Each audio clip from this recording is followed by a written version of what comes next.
নমস্কার, আমি মৌ।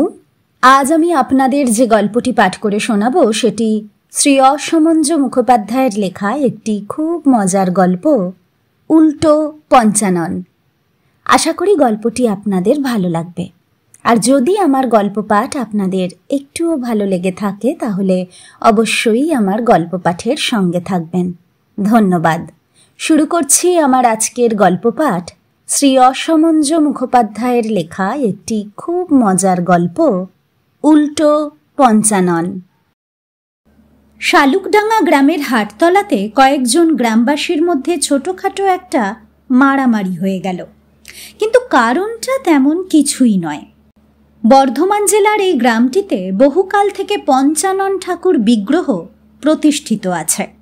মন্দির টন্দির তেমন কিছু নয়, একখানা খড়ের ছাউনি বিশিষ্ট মাটির দেওয়ালি ঘর, তার মধ্যে পঞ্চানন বিগ্রহের মূর্তি বিরাজিত, তাও মাটির তৈরি।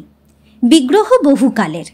বর্তমান সেবায়িত নীলকণ্ঠ চক্রবর্তীর কোনো পূর্বপুরুষ কর্তৃক ইহা প্রতিষ্ঠিত এবং এ থেকে চক্রবর্তী পরিবারের বেশ একটা আয় বরাবরই হয়ে আসছে। পঞ্চাননের সমস্ত থানটাই পাঁচিল দিয়ে ঘেরা। ঠাকুর ঘরের সামনে একপাশে বহুকালের একটা প্রকাণ্ড মনসা গাছ আছে। গুরুর চেলারূপে আরও দু চারিটি চারা মনসা পুরানো গাছটির আশেপাশে সতেজে বর্ধিত হচ্ছে। ভবিষ্যতে গুরু দেহরক্ষা করলে এদেরই একজন গুরুর আসন অলঙ্কৃত করবে। এখন এগুলি ঢেলা বাঁধার যোগ্য হয়নি এবং তা হয়ও না, হয় ওই বড় গাছটাতেই। ঢেলা বাঁধা, হ্যাঁ, ঢেলা বাঁধাই কথাটা। খুলে বলি, বহুকালের এই পঞ্চানন ঠাকুর ও অঞ্চলে খুব জাগ্রত ঠাকুর বলেই প্রসিদ্ধ। বন্ধা নারীরা ঠাকুরের পুজো দিয়ে মনসা গাছের ডালে দড়ি দিয়ে বাঁধা একটা ঢেলা ঝুলিয়ে দিয়ে গেলেই কয়েক মাস পরে তাঁরা সন্তান সম্ভবা হন। এই সূত্রেই চক্রবর্তী পরিবারের বেশ কিছু অর্থাগম হয়ে থাকে। সেদিনের মারামারিটা এই পঞ্চানন ঠাকুরকে নিয়েই ঘটেছিল। হাটতলায় সিমলাইদের কাপড়ের দোকানে রোজ সকাল সন্ধ্যায় গ্রামের লোক তামাক পোড়াবার সঙ্গে সঙ্গে নানা রকম আলাপ আলোচনা ও গালগল্পও করে থাকে। সেদিনকার আলোচনাটা ছিল পরিবার নিয়ন্ত্রণ সম্বন্ধে। নিয়ন্ত্রণের কর্তারা হাটতলায় রাজু মিত্তিরের পাকা দালানটা ভাড়া নিয়ে তাদের অফিস খোলবার ব্যবস্থা করেছেন এবং শীঘ্রই নাকি তা খোলা হবে। এই ব্যাপার নিয়ে গ্রামবাসীদের মধ্যে দুটো দল হয়েছে। অধিকাংশ গ্রামবাসী এর পক্ষে, সামান্য কিছু এর বিপক্ষে। এই দু দলের মধ্যে সেদিনের আলোচনাটা শুরু হয় আর মারামারির মধ্য দিয়ে তা শেষ হয়। যদিও মাথা কারো ফাটেনি এবং মুখ দিয়ে রক্তও কারো বার হয়নি। আগুন নিভে যাওয়ার পরও যেমন তার ছাইগুলার মধ্যে থেকে দু একটা ফুলকি চিকচিক করতে থাকে, ঠিক তেমনি সেদিনের মারামারিটা হয়ে যাবার পরও কথাটা নিয়ে কদিন ধরে সিমলাইদের দোকানে একটু আধটু টিকা টিপ্পনি আলোচনা আন্দোলন চলতে লাগলো। উপেন বলল, আমাদের গেরস্থ ঘরে এই পরিবার নিয়ন্ত্রণ জিনিসটা যে কত বড় মঙ্গলকর একবার ভেবে দেখো কার্তিক। কার্তিক উৎসাহের সঙ্গে বলল, নিশ্চয়ই। ওই অবিনেশের বউটার কি হলো একবার ভাবো দেখি। হ্যাঁ, অস্থি চর্মসার হয়ে 12 মাসই তাকে আঁতুর ঘরে কাটাতে হয়েছে। শেষ পর্যন্ত বেচারা মরেই গেল। বনমালী চাটুজ্জে ফোঁস করে উঠল, দেখো, যে মরবার সে মরবে, যে বাঁচবার সে বাঁচবে। মরা বাঁচা ঈশ্বরের হাত। নারায়ণ সারখেলের যে 11টা সন্তান, তার বউয়ের বপুখানা একবার দেখেছ তো? ওরকম স্বাস্থ্য কটা মেয়ে লোকের আছে? ঠিক তা নয় চারুজ্জে। ওদিক থেকে সুবল বলে উঠল, দেখতেই তো ওই রকম গাবদা গোবদা, ভেতরে কিছুই নেই। হঠাৎ একদিন হয়তো হার্ট ফেল হয়েই। সুবলকে থামিয়ে দিয়ে করুণা বলল, কিন্তু আরও একটা দিক তোমরা ভেবে দেখো। সারখেল গিন্নি না হয় ধরলুম 100 বছরই বাঁচল, কিন্তু কথা হচ্ছে তিনি সন্তানই প্রসব করেছেন। মাঠের জমি তো ওই সঙ্গে প্রসব করেননি। নারায়ণ সারখেলের বাবা 30 বিঘে জমি রেখে যান, তিনি মরে যাবার পর তাঁর 3 ছেলের প্রত্যেকের ভাগে পড়ল 10 বিঘে করে। তারপর নারায়ণ সার্কেলের 3 মেয়ে 8 ছেলে। ভগবান করুন সব ছেলেগুলি যেন বেঁচে থাকে। তাহলে ধরো নারায়ণের অবর্তমানে প্রত্যেক ছেলের ভাগে যা পড়বে, তাতে একটা প্রাণীর একবেলারও তো ভাত হবে না। কি দুর্দশায় ওরা পড়বে বলো তো। বদ্রীনাথ ঘোষ একটু নড়ে চড়ে বসে বলল, দেখো, ওটা মানুষের ভাগ্য। এই যে রতিকান্তদের 1 ছটাকও জমি জারাত নেই, তা বলে তারা কি উপোস করে কাটাচ্ছে? সেই উপায় ভগবানই করে দেন। ভগবানই সব করে দেবেন, নিজেদের কি কিছু করবার নেই? তিনি জ্ঞান, বুদ্ধি, বিচার, বিবেচনা সবই দিয়েছেন। সে হিসেবে আমাদেরও তো কিছু করবার আছে। তা হয়তো আছে, কিন্তু এসব বিষয়ে খোদার ওপর খোদকারি করাটাও তো ঠিক নয়। সুরেশ এক মুখ তামাকের ধোঁয়া ছেড়ে বলল, এটা ঠিক খোদার ওপর খোদকারি নয়।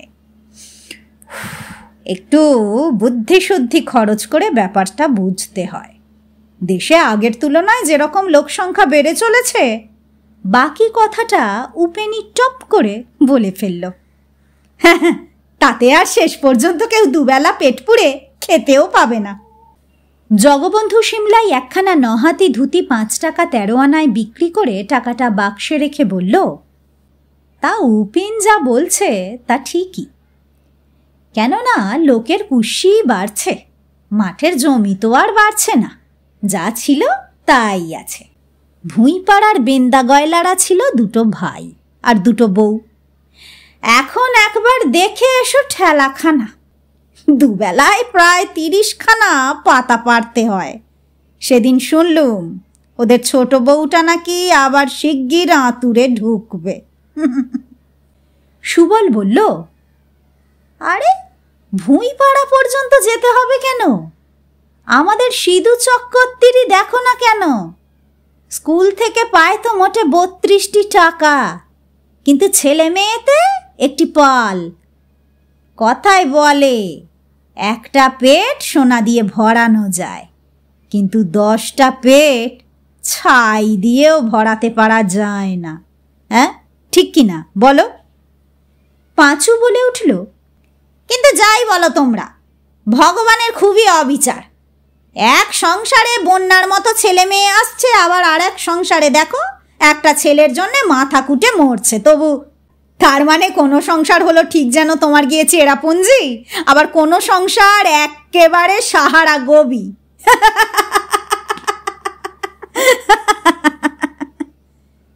কথাটা বলেই উপেন হো হো করে হেসে উঠল। পাঁচু বলতে লাগলো, তবেই দেখো, ভগবানের এটা খুবই অবিচার নয় কি? চেরাপুঞ্জির 2 ফোঁটা তো তিনি সাহারাতে দিতে পারতেন। কত মেয়ে লোক একটা ছেলের জন্যে নীলকণ্ঠ চক্রবর্তীর পঞ্চাননকে কত তোয়াজ করে পুজো দিয়ে যাচ্ছে। হ্যাঁ, কত ঢেলা বাঁধছে, কিন্তু বাধা দিয়ে জগবন্ধু তাড়াতাড়ি বলে উঠল, থাক থাক, পঞ্চানন নিয়ে আর তক্কাতক্কির দরকার নেই, আবার সেদিনের মতো মারামারি বাঁধবে। সুতরাং আন্দোলনটা সেদিন ওইখানেই থেমে গেল। রেল স্টেশন থেকে গ্রামে ঢুকতেই মুন্সিপাড়া।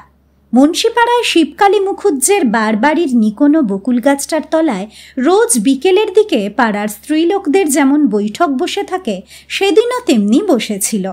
বৈঠকে আলোচনাটা হচ্ছিল পরিবার নিয়ন্ত্রণ সম্পর্কে। কেষ্টর মা বললে, সত্যি ওরা যা করছে তা খুবই ভালো। নারায়ণের খুড়ি বলল, ভালো আবার নয়? হ্যাঁ, কিনু ঘোষালের বউটার কথা একবার ভাবো দেখি। এবছর একটা, ও বছর একটা, বউটার চেহারা দেখেছ তো? ঠিক যেন মরা কাঠ। দত্তদের ছোট গিন্নি বলল, শুধু কি তাই? 5-5টা মেয়ের বিয়ে দিতেই তো বাপকে পথে বসতে হবে। তারপর 7টা ছেলে, তার একটাকেও লেখাপড়া শিখিয়ে যে মানুষ করতে পারবে তা পারবে না। কি দুর্দশাই যে হবে ওদের। ওই যে ওরা 2জন আসছেন। রাস্তার দিকে মাটির পাঁচিলটা পড়ে গিয়ে ভেতর বার এক হয়ে গিয়েছিল। দেখা গেল দুজন ভদ্রমহিলা এই দিকেই আসছিলেন। তারা সামনে আসতে দত্তদের ছোট গিন্নি তাদের উদ্দেশ্যে বলল, সেদিন স্কুল ঘরে আপনাদের ম্যাজিক লণ্ঠন দেখলুম, খুবই আমাদের ভালো লাগলো। আপনারা গেরস্ত ঘরের মস্ত একটা মঙ্গল করতে যাচ্ছেন। আসুন না, আসুন। আসছি ভাই, একবার রাজুবাবুকে খবরটা দিয়ে আসি যে পয়লা থেকে এখানে আমাদের প্রতিষ্ঠানের কাজ শুরু হবে। সেই দিন থেকেই আমাদের ডাক্তার এখানে আসছেন। তা ভালো, যান তাহলে, কিন্তু ফেরবার পথে আসবেন একবার, যেন লুকিয়ে পালিয়ে যাবেন না। না, তা যাব না। প্রথম দিন আমাদের দেখে খ্রিস্টান মিশনারি মেয়ে লোক মনে করে আপনারাই তো ভয়ে পালিয়ে গিয়েছিলেন। ছুটে গিয়ে একেবারে দরজায় খিল। মনে আছে তো দিদি সেদিনের কথা? বলে ওদের মধ্যে একজন হিহি করে হেসে উঠলেন। নারায়ণের খুড়ি বলল, দেখুন, তখন তো আপনাদের চিনতুম না। আমাদের ছোটবেলায় সত্যি ওই রকম সব মিশনারি মেয়ে লোকেরা দুপুরের দিকে হাতে বইপত্তর কাগজ নিয়ে লোকের বাড়ি বাড়ি ঘুরে বেড়াতো। বাড়ির ঝি বউদের কত রকম কাগজ, বই, ছবি দিয়ে যেত, আর যীশু খ্রিস্টের গান গাইত। আমরা মনে করেছিলুম এতদিন পরে আবার বোধহয় তাঁরাই আসতে শুরু করলেন। হাসতে হাসতে দ্বিতীয় স্ত্রীলোকটি বলল, যাই হোক ভাই, এখন আমাদের দেখে সে জুজু বুড়ির ভয় তো আর নেই। ফেরবার পথে যদি না আসেন তাহলে জুজু বুড়ির ভয় আমাদের থাকবে। বলে নারায়ণের খুড়ি হেসে উঠল। ভদ্রমহিলাদ্বয় রাজু মিত্রের বাড়ির দিকে অগ্রসর হতে হতে বলল, আধ ঘন্টাটা পরেই আসছি। সেদিনের মতো মুচমুচে মুড়ি, বুঝেছেন তো, ঘানির তেল দিয়ে। সে তো আমাদের ভাগ্য ভাই। পথের বাঁকে মহিলা দুটি অদৃশ্য হয়ে গেলেন। আপনারা থাকতে এত বড় একটা ক্ষতি আমার হবে মিত্তির মশাই? এতে তোমার ক্ষতিটা কি হবে? আমারই তো 16 আনা ক্ষতি। সন্ধ্যার পর রাজু মিত্রের বৈঠকখানায় নীলকণ্ঠ চক্রবর্তী ও রাজু মিত্রের সঙ্গে কথোপকথন হচ্ছিল। নীলকণ্ঠ বলল, আমারই তো 16 আনা ক্ষতি মিত্তির মশাই। ভেবে দেখুন না, আমার যেটা চলবার পথ সে পথ ওঁরা বন্ধ করে দিচ্ছেন। কিন্তু তা তো ঠিক দিচ্ছেন না। আজ্ঞে তাই বই কি। আমার পঞ্চাননের কাছে সকলে আসেন, সন্তানের জন্যে মানত করে, আর ওরা সেই সন্তান হওয়া বন্ধ করবার ব্যবস্থা করবেন। আহা, তোমার পঞ্চাননকে তো ওরা উঠিয়ে দিচ্ছেন না। সন্তান কামনায় যারা আসবার তারা ঠিকই আসবেন। ওদের উদ্দেশ্য হলো এক জননীর বহু সন্তান হওয়াটা বন্ধ করা। উদ্দেশ্য খুবই মহৎ, কিন্তু অন্যদিকেও তো ওরা হাত বাড়াচ্ছেন। তার মানে সন্তান হবার ব্যবস্থাও যে ওদের আছে, অর্থাৎ ওদের এদিক ওদিক দুদিকের ব্যবস্থাই যে আছে। তা তুমিও দুদিকের ব্যবস্থা করো। তা কি করে হবে? খুবই হবে। সোজা পঞ্চাননের সঙ্গে তুমি উল্টো পঞ্চাননের ব্যবস্থা করে ফেলো। যারা সন্তান হওয়া বন্ধ করতে চান তারা উল্টো পঞ্চাননের পুজো দেবেন। হ্যাঁ, উল্টো পঞ্চানন? হ্যাঁ, উল্টো পঞ্চানন। যা বলি শোনো, তোমার ঠাকুর ঘরের পিছন দিকের দেয়ালটা ফুটিয়ে ওদিকেও একটা দরজা বসিয়ে দাও। সামনের দিকের মতো ওদিকেও কোষা কুশি, ঘণ্টা, শাঁখ, টাট, প্রদীপ, পুজোর সব সরঞ্জাম সাজিয়ে রাখো। যেসব স্ত্রীলোক সন্তান হওয়া বন্ধ করতে চাইবে তাদের জন্যে উল্টো পঞ্চানন পুজো। বুঝতে পেরেছ? অর্থাৎ ঠাকুরের পিঠের দিকে বসে পুজো করবে। আসল কথাটা হলো বিশ্বাস। যাঁরা পুজো দিতে আসবেন ওই বিশ্বাসের জোরেই তাদের কাজ হবে। যাও যাও, তাই করে ফেলো। নীলকণ্ঠ কথাটা ভাবতে লাগল। রাজুবাবু জিজ্ঞাসা করলেন, আচ্ছা, পেছন দিকে কি একটা গাছ আছে না? হ্যাঁ, আগে নিম গাছ। ঠিক হয়েছে।